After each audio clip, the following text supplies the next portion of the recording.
Gaji of Ajagba Compound, Okiofa, Baba Isale, Ibadan.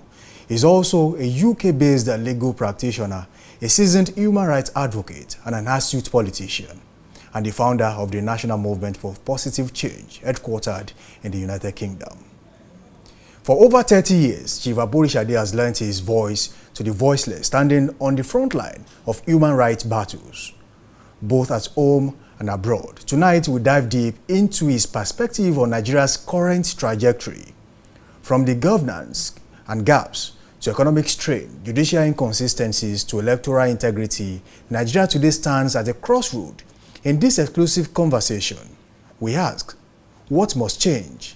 Who should lead? And of course, who should lead the change? And how do we steer the soul of a nation towards true reform? We also explore the intersection of culture and activism as Chief Aborishade carries the dual weight of traditional authority and global advocacy, giving us a rare insight into how both worlds can unite for national rebirth. Good evening once again. Samson Balogo is my name, and this is the Poliscope. I won't be doing this alone today. I have with me in the studio an astute politician, Barrister Chief Nei Aborishade.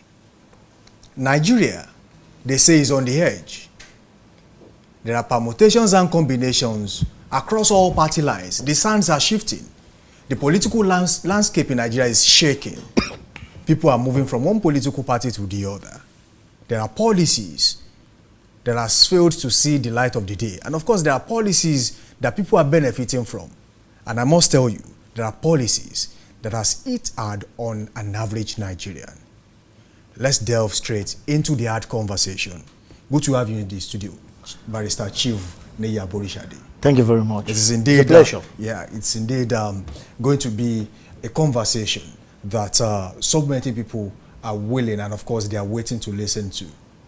We are going to ask the hard questions that some people are too afraid to answer. Okay. And of course, we are going to talk about things that affect average Nigerians on the streets. Now, let's talk about this administration, the federal government. So far, we have had policies, we have had policy changes, we have had issues on the floor of the House, talking about policies that affect an average Nigerian. How would you rate this administration as we speak? This administration has not been performing to the expectation. The situation in this country is very dear. People are hungry. A lot of things are going wrong in this country now due to bad policies. The way the federal government, during the inception of this administration, the way President Bola Ahmed Tinubu announced the removal of subsidy without adequate plan is what I call fire brigade approach. Things should not be done that way. And now people are suffering. Before he came to power, we were buying petrol for 195 naira. Now it's almost 1,000 naira. So that change is affecting the people. And when there is change like that, that means everything, including foodstuff, including bus fare, train fare, plane fare, everything put together is now expensive for the common man. The common man is finding it difficult to sustain themselves. A lot of people have parked their car anyway. They are walking to work. A lot of things are happening. Even people cannot have even 2 squares meal, not even 3 squares this time around, because things are very difficult for them. The salary is not sufficient. Of course, there was an increment in the salary from 30,000 to 70,000, but it's like you give somebody one thing on the right hand and you take it back from the left hand. Even when people are handing 30,000 and fuel was cheaper, then they can sustain themselves. But now, that 70,000 naira or 75,000 naira is not sufficient for them to live on. The family of many people are suffering in this country. It's a pity when you see how people are begging now on the street. You go to the street, you see a lot of people, they have turned to beggars. This has never been the story in Nigeria. How they said they are providing relief or whatever, they are sending some palliative, which, I mean, when our people become beggars, that you have to be giving, this is not an emergency period where you should be giving people palliative. People are ready to work, they are ready to do a lot of things, but this policy, there are 2 policies that are very dangerous that this government has embarked on. The second one is foreign exchange. The foreign exchange is like you handed over power to the black market, to the army. Now I think maybe from yesterday, the CBN, Central Bank of Nigeria, is trying to determine the currency now. But before, for the past 2 years, they have handed over power to the black market to determine the foreign exchange. And this has increased. Let me explain now. Before President Bola Ahmed Tinubu came to power, £1 is about 500 naira. Today, £1 is 2,100 something naira. So when you look at it, how are we going to continue doing something like this? I don't see any explanation that can cushion the effect that this policy is having on ordinary Nigeria. They are calling us to make sacrifice, but they are not making that sacrifice. They are still traveling abroad with lots of retinues, taking people abroad. You see, they are enjoying, and the people are suffering. You used an illustration. Yes. That it's like the federal government is giving the people something with the right hand and taking it back with the left hand. Exactly. Now, if you were the president at the time, what would you have done differently? Would you have removed the fuel subsidy?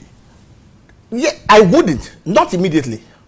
I have to be prepared for it. But you would and have removed the fuel if you want to remove it at all, then that's not the way. It should be maybe 50% removal of subsidy, not total removal at the same time. That total removal with that adequate preparation came suddenly to the people.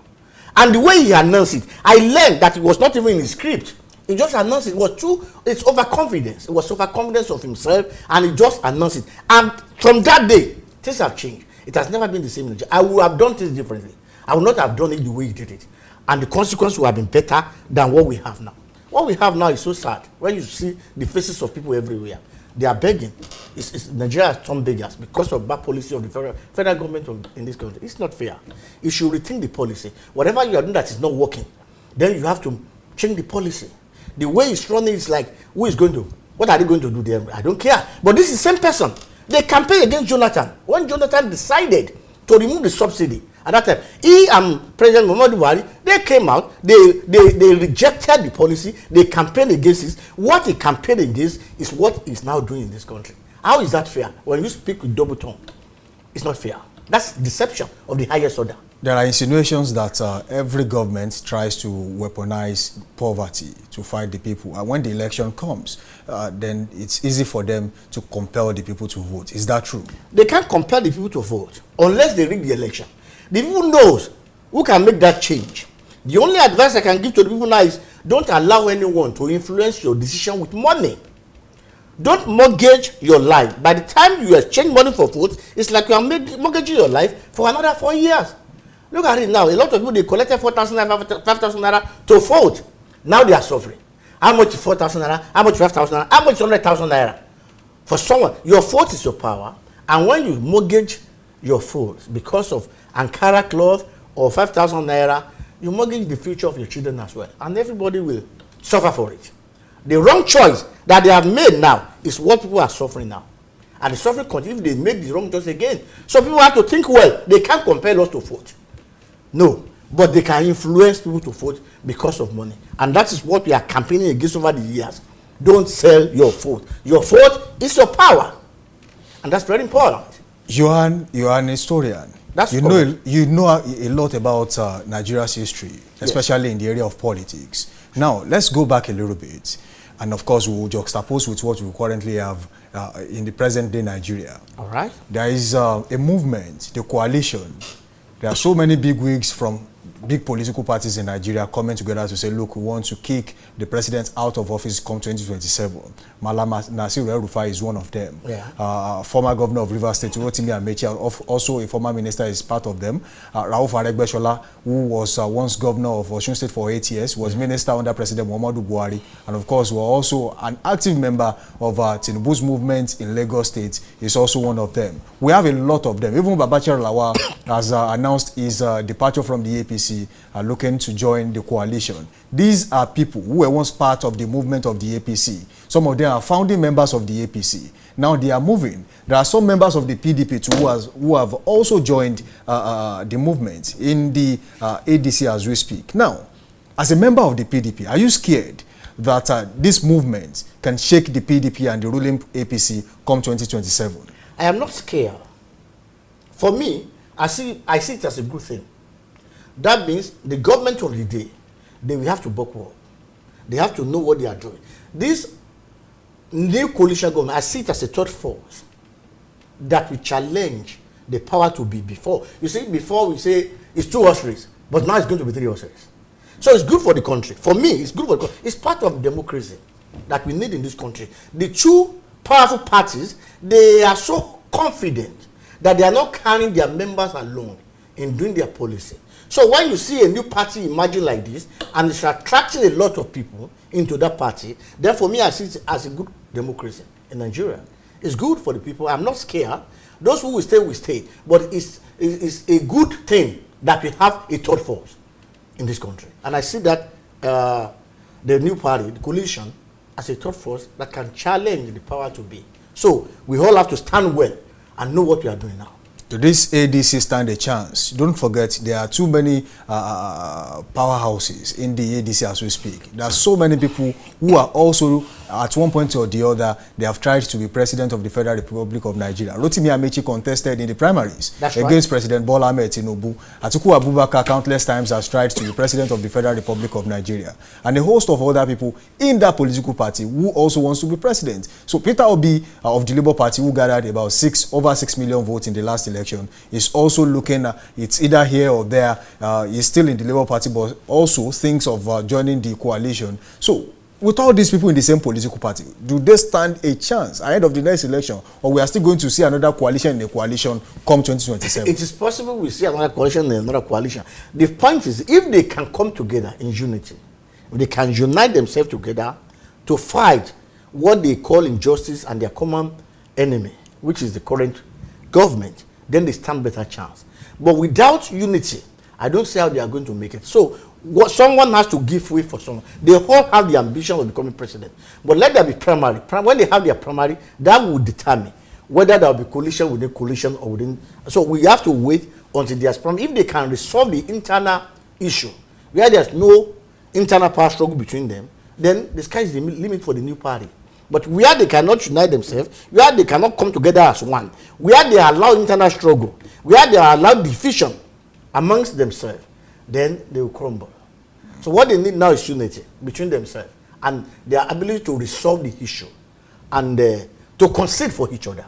That is what happened some times ago. Was it before 2019 when they used the AAA under Sowore, I forgot the name of other people. They were young people that they started their own party, but they try to come together. They cannot come together. Each goes on their way, and then they all lost. They all lost. Okay. Fela Durotoye, Sowore, maybe want to remember I saw. But then now let's take a critical look at this situation. Before you become a member of a political party, you join in your unit, your ward, and then you become a member. But something happened in the ADC. Yes. And I want to know what the law says about it and what implication it has on the coalition itself ahead of the election. Would there be a crisis in the political party because of some people who were actually in the political party before the members of the coalition actually joined?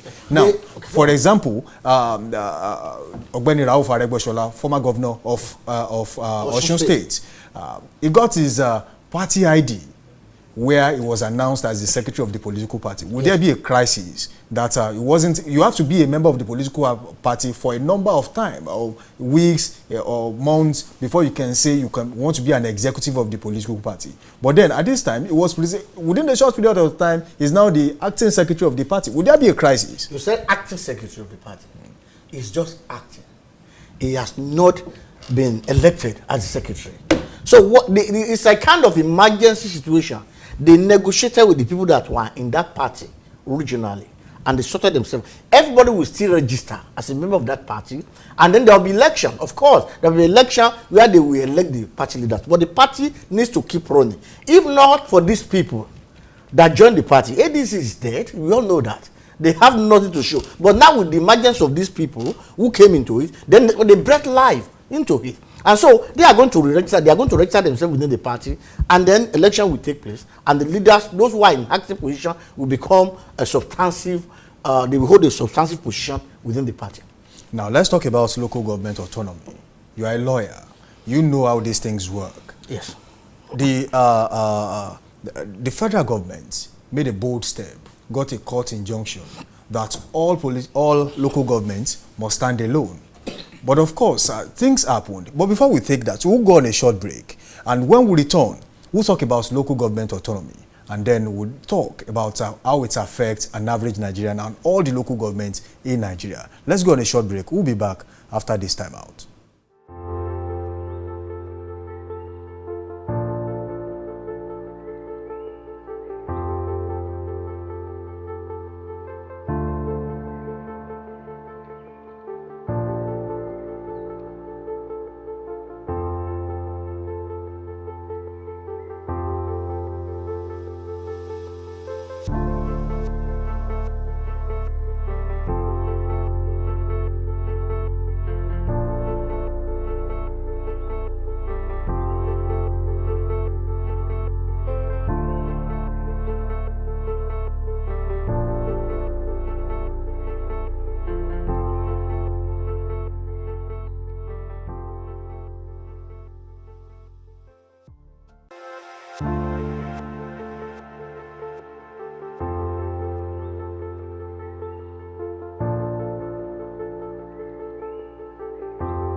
All right, welcome back from that short break. The show is still the Poliscope on Dominion Television, Ibadan, your channel of choice where inspiration meets entertainment. Don't forget, you can keep the conversation going.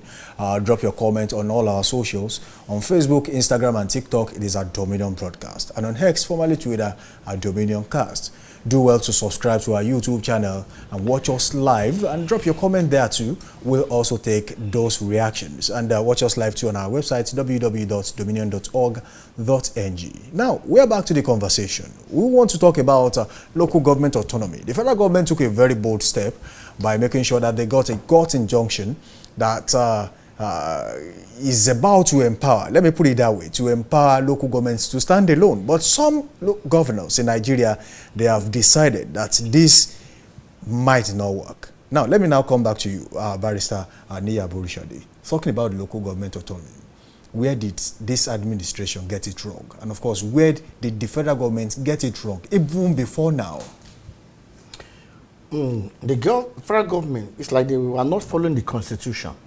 We have three tiers of government in this country: the federal government, the state government, and the local government. There are some things that run concurrently between the federal government and state government, and between the state government and local government as well. However, it appears the governor abrogated power to themselves for whatever reason, and the autonomy of the local government was taken away from them. Was seized. Either by, I don't know how they managed to do it, because it is in total contravention with the Constitution of Nigeria that at least gave local government their own autonomy. Now, it's like the governor of the state, they have turned all the chairmen of the local government to a errand boy. They give them peanuts. You understand what I'm saying? So, now, but there is a ruling by the highest court in this country, which is being disregarded as we speak. And now, yes, they are in breach of that ruling of the federal constitution that it should be autonomous. Some governors refuse, and I don't know what happened, why the government cannot enforce this law. There are some occasions where the federal government are stretching, they will be paying them directly, they will be doing this, they will be doing that, but they never carried it out. Perhaps they were afraid of the governors who are so powerful. But it's not in the best interest of this country that local government is not autonomous. It's not the best interest. There is no development. The power to develop in local government has been reduced by 80%. They cannot do anything without the governor that will give them peanuts. If there is going to be a contract, I mean, you want to repair a road, you have to write. Any urgency, you have to write the governor. The governor has to approve it. And then the governor will now bring his own contractor to execute the project. So, because they handpicked this chairman to be there was no proper election. So, everything should not be the way it is now. There must be total changes. We need positive change in this country. The autonomy of local government is paramount. It's very important. They have to operate independently without the fear of the governors. We have done it before. Even during the Babangida regime, the local government, they were autonomy. They voted for them directly the way they voted for the governor. So no governor can decide for them. But now the reverse is the case. The governor determines how much they will give the local government. All the money comes to the state governors and they dispense the peanuts. He even direct them how to spend that money. So, and they are afraid because they are handpicked of the government. Should they rebel against him or the governors anywhere, they will be removed. Now, I was about to ask you the question, are they being unpicked or selected? Do we still have an election process during the local government elections, or it's a selective process? It is, in my opinion, it's a selective process. If you have to be honest with each other, it's a selective process. They appear to be an election, but it's not a proper election. The election is not conducted by independent National Electoral Commission. Then you will know that's not independent. When the state are the one that pick their own highness, not independent, they depend on the governor, and they have to do the bidding of the governor. And so when you look at it, you will just discover in any state now, maybe the one that is coming up in Lagos, you will discover that APC will return about 100% of their people that they choose. So we are deceiving ourselves. There's no reality in this. Unless the federal government intervene and allow INEC to conduct local government election, we cannot see any good thing in respect of the autonomy of local government. They are handpicked of the governors. So they determine who should be there and determine when their tenure is over. This is not proper. We shouldn't be doing things like this. But here behind Nigeria, where anything goes, and the fear of the governors is the beginning of wisdom for all the chairmen of local government. Otherwise, the responsible people to remove them, they are at the mercy of the governors. There are insinuations that in some cases, even local governments don't get, unless they are going for state executive council meeting, they don't get to see the governor. How do they get to operate? Some of them are just there. They are selected and they don't get to carry out major projects. When you go to them, especially people in their community, they will tell you, wait, let's talk to the governor. They have to. And why are you there as a local government chairman? That's what we are saying. Because they are puppets. They were handpicked people, they are picked by the governors, and there's nothing they can do unless the governor tell them what to do. They rely heavily on what the governor says. So they are not independent. There's no autonomy. And that's what we are discussing here. The autonomy of the local government. That's what they need. But they are not. So some of them may not be able to speak out because they know the consequence. Before we know it, they will remove them. So they have to remain silent. But we cannot remain silent in this country. For this cause, we call ourselves human rights activists. And we shall fight for every right of the people. The autonomy of local government is very important, and it must come to pass in this country. Now, Barrister Neya Borishade, I want to ask you this question before we move to something else on this show this morning. There's a trend I have monitored lately from local government chairmen in some states, especially in the southwestern part of the country. The only time you see them or you hear from them is when they do birthday wishes, when they do birthday shout-outs to their colleagues in other local governments or to a commissioner or to a loyalist of the governor. But then when they talk about governance, you don't find them in the press. What is going on? What are they going to say? They can't speak the way I'm speaking. And they have to be careful. You can't find them in the press. Because if they spill out what's in their mind, they are gone. So they can't speak to the press. They have a lot of things are in their mind. I have spoken to some of them privately. And they have expressed their opinion that they cannot speak outside. So here we are. They don't have that independence. And they cannot do anything. That's the situation in this country. That we are thinking of bringing positive change into this country. The autonomy of local government. Now, lastly, on the local government autonomy, there was a local government chairman from Okyogun in Oyo State when the issue of local government autonomy was still rife and people were talking about it, he came out and said they are loyal to the governor and they don't want autonomy. They just want to be loyal to the governor, a local government chairman. So is he speaking his mind or what he has to say? We have to find out whether he's speaking his mind. How can somebody, let's put it this way, someone that is a slave, they say they want to give you freedom. Say, I don't want freedom, I want to remain slave forever. That cannot be. So unless the owner of that slave compel him, this is what you should say. If you don't say this, I will punish you when we get. So I don't know what is going on. I am not expecting any local government chairman to say that, because this is the position of the law. It's not what they want. We are talking of law here. We are talking of the Constitution of Nigeria here. The Constitution stipulated that you are autonomous, and somebody come and say, I don't want autonomy. I mean, he has no right to say that. This is not about him. This is about the people of the local government. That in the people of the grassroots, he's just representing the people. So he cannot say he doesn't want autonomy, because the people under the local government, they want autonomy. So was this a sponsored statement? That's what we have to find out. There's no one in his right mind that will say he doesn't want local government autonomy. A chairman has no right to say that. The Constitution say that. How can he now say he doesn't want it? Now, is it not in breach of Constitution for anyone to come against the Constitution, to say we don't want this, when the Constitution directs that you are autonomous? Local government is autonomous. So for him to come out, we want it like this way. It's not the only Nigeria. We are talking of Nigeria. We have 774 local governments in Nigeria. So how can somebody in your place sit down and say we don't want autonomy? We are talking of what touches and affects Nigeria's citizens. Okay, now let's talk about this administration in Oyo State. Governor Seyi Makinde has been in power for 6 years. How would you rate his administration so far? He's doing his best. He's doing his best. So far, so good. He has taken the state beyond what the former governor, Ajumabi, Seyi has taken a step further, and he's doing his best to leave Oyo State into the what we are now in the another realm. He's in another realm now. He's doing well for the state. And what are the areas? What's the areas where you see the governor is doing so much that you feel, oh, the governor is doing so particularly well in the areas of roads in Oyo State? He's doing well in the areas of roads, and everybody is commending him in that infrastructure area. We have never had it like that in the present government, but now in the former government. But the present government is doing a lot on the roads. When you go to everywhere, you see activities are going on. People are doing a lot of things in respect of the road. So that's good. There are insinuations that the governor has fixed some roads in Ibadan.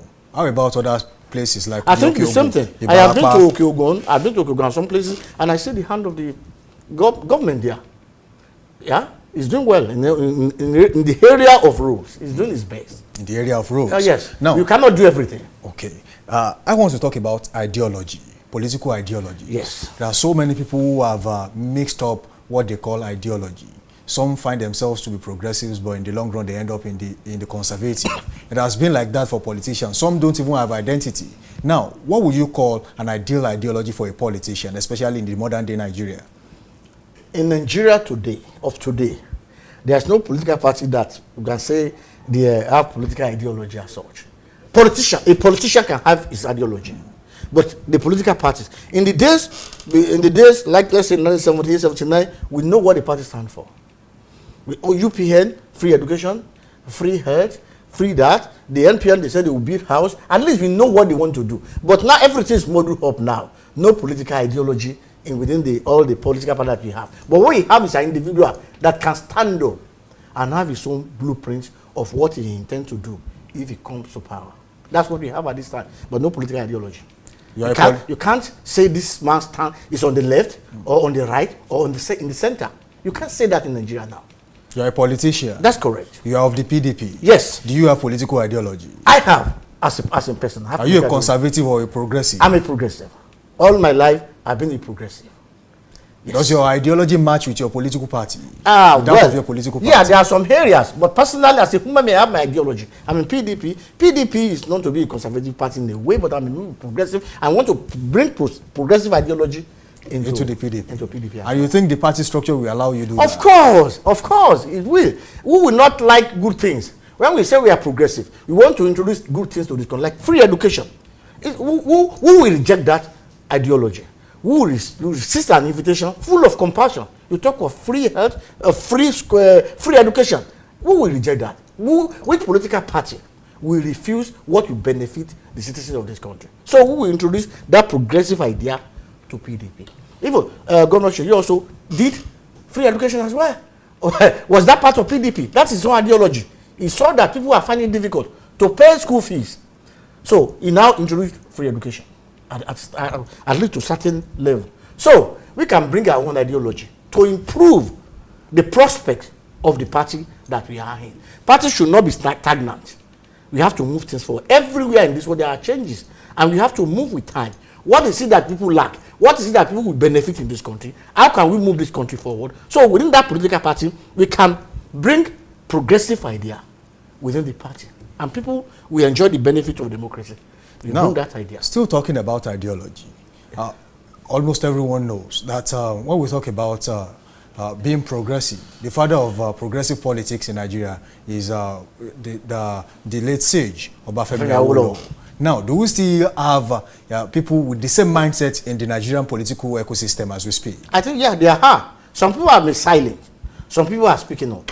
But we still have those who believe in that sage and his ideology, Awoism. And I'm one of his followers. I believe in that ideology, and we are carrying that ideology into our party. Now, when we talk about his ideology, you talked about ideologies being muddled up in one way or the other, especially with people who have a different ideology to that of their political party, and you are one of them. Yes. Now, going forward, are there ways that political parties will begin to see more of what candidates have to offer rather than what the political party has? Because sometimes you get to realize the fact that some candidates who are actually qualified for the job are being turned away just because they do not stand on the same, they are not on the same page. It is the people who made up the party. The party did not make up the people. So it is the leader that will effect that change. When you see the direction, it's like a driver of a vehicle.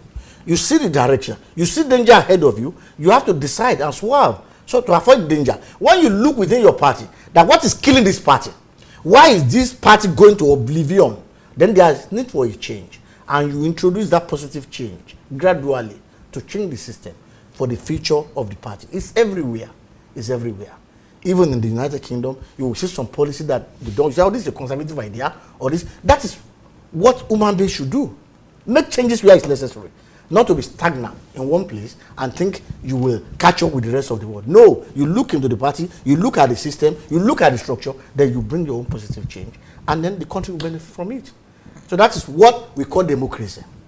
Now, ahead of 2027, yes, will ideological beliefs be one of the branding tools to be used in the election? Do not forget that too many Nigerians don't even understand what ideologies mean. It is simple. One has to simplify it. What are we going to do? Your children will enjoy free education. Pension will be paid in the right time. You will enjoy free health. It's so simple. You don't need to make it difficult. Not much grammar is needed. Most of our voters, they understand simple language. You communicate to them in the language that they understand, and you simplify matter. That's why nobody wants to see the party ideology. How do they understand many things? But when you speak to them, you tell them what you intend to do. And if they see that you are capable of doing it, you are someone that can keep his promises, then they will vote for you. You don't need to go extra mile to say blah, blah, blah, blah, English, brain grammar. You don't need that to speak to the people. Very simple. Free education, free health, your word, the salary will be paid in time, pension will be paid in time. We can do this. We can make changes. There will be free house for all. I mean, there will be cheap houses for all. We are going to build 5,000 houses during our 4 years tenure. Things like that. That's what they want to hear. And that's what we do, not empty promises. When people like us speak, we are able, we are capable, because we have done research. We know what they need. For some time, we have carried out, we have blueprints. Many leaders that find themselves in power, they don't have blueprint. They don't know what. Let me give you an example. When Gowon was in power, he said the problem with Nigeria is not about money, but how to spend it. He found himself in power by default. He was not prepared for it. But someone that's prepared to lead the country, he knows what you want to do. People like us, we have done that. We have a blueprint. We know what we want to do. Not what you call fire brigade approach. We are not going to do that. Even we have a plan that can cater for something that happens suddenly, like flood, like famine. We have a plan for it already. Everything is there. Of course, everything can still be adjusted, but not fire brigade approach that we are seeing nowadays. That's why they will say, we want to buy this, we want to do this. Billions of naira are being wasted. These are the people that came into power. Because they want to come into power, they have no adequate plan, and there's no preparation to govern the country. Now, let's go straight to something different this evening. Now, talking about the permutation in Oyo State ahead of 2027. Yes. You are one of the people who has always clamored for change, yes, especially in the well-being of the people. Now, let's put it on the table. Are you one of those who would love to put their hearts in the ring ahead of the election? I'm doing that already. I've declared that I want to be governor for your state. And I have what it takes to be governor. We did consultation all over the 30 local governments. And the leaders of our party, they are solidly behind me. So, we are ready on day one. We are prepared. We are not waiting for anyone to decide for us. Just like the late sage. The moment in 1978, when Chief Obasanjo announced and lifted ban on political parties, I would follow announced the Unity Party of Nigeria. Now, when his colleagues, they were still scrambling around to see how they will form their own party. We are prepared. Even if I should assume power today, I have everything done. The governor mentioned that he has a certain age bracket of someone is looking for to become the next governor for your state. And I want to believe you know that already. Yes. Would that be an impediment ahead of the... We have to, no, it cannot be. The Constitution is very clear. The Constitution, we abide, we work with the Constitution. What does Nigeria Constitution say? It's not what an individual says that matters. It's what the Constitution says that matters. So, it is the people of your state that will decide who will be the governor for you. Now, let me ask you this question. It's a general question, especially it's something that is happening in Nigeria. What would you say about godfatherism and governors leaving office anointing another candidate to take over from them? It happened in Rivers State. Governor Nyesom Wike anointed Siminalayi Fubara to be the governor, even though they are having their fair share of issues as we speak. And a host of other people who, while leaving office, decided to anoint a new candidate. Now, what would be your take about that? Is that the way to go in terms of continuity as regards the current situation, or you think, as we speak, such should not happen in the political landscape in Nigeria? Godfatherism is everywhere.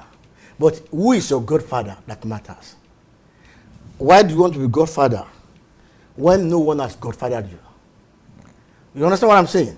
So if you want to be godfather to somebody, somebody must have been your godfather as well. Then so I say, who is your godfather? Why do you want to be godfather of someone else as well if you don't have godfather? So that's why I say it is the people of your state that will determine who will be the next governor of your state or everywhere. So about picking people, it depends. Should the people accept? If the people accept and vote for who they pick, all well and good. But the people will determine. Not the governor of any state will determine who will be the governor of their state. It's the people that will determine who will be the governor of the state. But there are politicians in the political party. Yes, but look at the ones that will vote in the Congress. But let me tell you something. Look at Ajumabi. Ajumabi and pick Adelabu. Isn't that correct? But he didn't win the election. He didn't win. Governor Shemakede won the election, and he's there today. So it is the people that determine. The people of your state said, no, we don't want Adelabu, we want Shemakede, and they voted for him. So that is the way we should all think, that people will determine at the end of the day. The governor can impose a candidate. If the people didn't want that candidate, then they will reject him the way they rejected Adelabu in 2019. So there is a lesson for everyone that people, the power that we are talking about belongs to the people. Now, do you have faith in the fair selection of your political party, the PDP? I think there should be a fair selection. Do you have the belief? Do you have belief in the selection process? I believe so. I hope so, and I believe so. So there will be a fair selection. We all go to the primary, and the best candidate will win. Now, let's talk about the electoral process in the country. Talking about the Independent National Electoral Commission. Are you one of those who believe INEC will be able to conduct a free and fair election come 2027? I think Nigeria is mature for a free and fair election, and INEC should do justice to that. I think they should do well, because they have seen the mistake they made in the last election. I think that should have been corrected by now, and hopefully there should be a free and fair election in this country. That's my hope. Some people are making claims that Nigerians in diaspora, Nigerians who find themselves in the prison and the correctional center, should also be granted the opportunity to cast their votes, as they are all Nigerians too. That's right. But of course, you know that during the last election, they had issues with IREV. And of course, internet will be used to transmit election, even if the diasporans also get to vote. Do you have faith that all these votes you put together will count? And then talking about coming home, people in correctional facilities, do you also support the motion that they should also get the chance to have their fingerprint? As long as they are alive, the people in correctional, they have their right. Their right is still guaranteed under the law. There is no law that prohibits them from casting their vote. Only what they cannot do is to contest election. But they still have right to determine who rule over the country, because they are still citizens of this country. They may be in correctional, they are alive, and their fundamental human right is guaranteed to them. Even if they are condemned to death, as long as they have not been killed, they still have that right to contest election. So, and for the people in diaspora, we have fought for it long time ago. There was a time Buhari gave us hope that people in diaspora will be voting, and we are waiting for that, but that has not been executed. And I believe those in diaspora should be able to vote. One thing they have to do is to register in Nigeria, wherever they are in the embassy, so that we know the amount of people that are there. And it will be easy for them to vote in that place and transmit to Nigeria than in any other. Although Nigeria, you know our politics in Nigeria, it's always very difficult. Even those who are present in Nigeria, there is a way they manipulate the figure. But in Europe or America, if they vote there, I think that should be concise. Now, let's talk about identity management in Nigeria. You talked about Nigerians getting to register to be able to cast their votes. Yes. Identity management in Nigeria is something that has eluded the federal government for a long time. An average Nigerian has about 3 or 4 means of identification. We have Nigerians who have the international passport. Some Nigerians have the voter's card. Some Nigerians have the NIN. Some have the BVN. And some have about 2, 3, or 4 of these means of identification. Some even have the driver's license, which should also stand as a valid means of identification. But as we speak, we are having different set of identifications. But an average European has the social security number, or an American has the social security number. Why do we still continuously have this kind of issue in Nigeria when we should be talking about major developments? I think all Nigerians have NIN number, and that is in uniform. So if all of us have NIN number, I don't see any problem anymore. People should, no matter what means of identity, whether driving, like even in Europe, we use driver license and identity. You can use your passport, you can use your bank card, but there's something that binds us everybody together, which is what we are saying here, NIN.